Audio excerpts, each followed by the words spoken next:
दिनै फोसावबाय सेबाजों खुंजानाय Hslc आनजादनि फिथाइ। सा 4,05,582 फरायसाफोरनि गेजेराव उथ्रिसार जानायनि अनजिमाया 56.49 जौखोन्दो। सा 4,19,887 बिजाथिफोरा मुं थिसनदोंमोनब्लाबो 4,05,582 सा फरायसाफोराल' आनजादाव जिरायदोंमोन। बेनि गेजेराव उथ्रिसार जानायनि अनजिमाया जाबाय 56.49 जौखोन्दो। बेनिनो सेथि थाखोआव सा 65,176, नैथि थाखोआव सा 99,854 आरो थामथि थाखोआव सा 64,101 फरायसाफोरा उथ्रिसार जादों।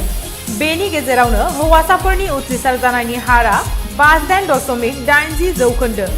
सेथि थाखोआव सा 31,559, नैथि थाखोआव सा 47,856, थामथि थाखोआव सा 31,473 फरायसाफोरा उथ्रिसार जानो हादों आरो हिनजावसाफोरनि उथ्रिसार जानायनि हारआ 54.49।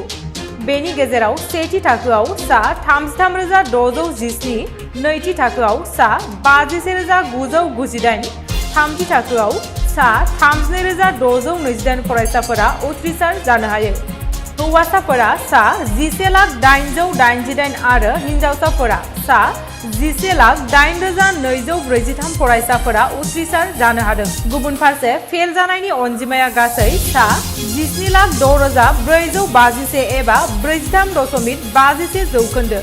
2022 मायथाइयाव जिल्ला हिसाबै उथ्रिसार जानायनि फारिलाइया बेबायदि: धेमाजियाव 85.40 जौखोन्दो, बरपेटायाव 70.7 जौखोन्दो, बङाइगावआव 43.5 जौखोन्दो, बाक्सायाव 66.59 जौखोन्दो, चिरां जिल्लायाव 34.27 जौखोन्दो, काछाराव 43.3 जौखोन्दो, धुब्रीयाव 48.14 जौखोन्दो, दरंआव 69.7 जौखोन्दो, डिब्रुगड़आव 53.79 जौखोन्दो, गलाघाटआव 41.20 जौखोन्दो, गलपारायाव 60.26 जौखोन्दो, हाइलाकान्दी 48.89 जौखोन्दो, जरहाट 62.90 जौखोन्दो, कामरुप रुरेलाव 64.90 जौखोन्दो, कार्बि आलंआव 49.92 जौखोन्दो, क'क्राझार 47.40 जौखोन्दो,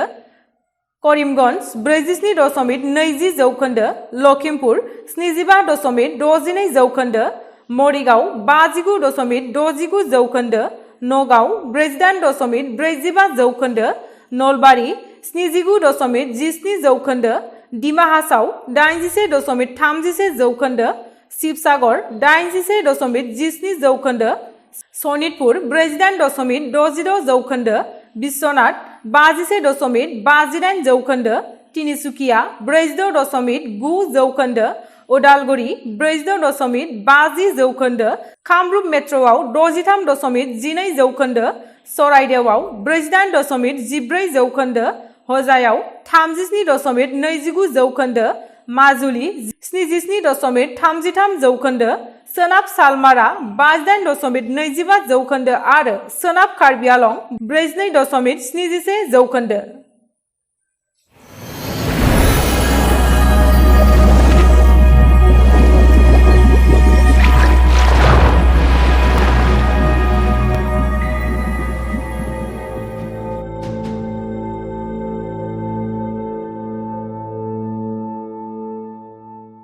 नोंथांमोना सानफ्रोमबोनि खौरांखौ मोननो थाखाय रिलाइभ निउज 24 बड' इउट्युब चेनेलखौ साबस्क्राइब खालामनायजों लोगोसे फेसबुक पेजखौ फल' खालामनानै लाइक शेयार खालामनो दाबाव।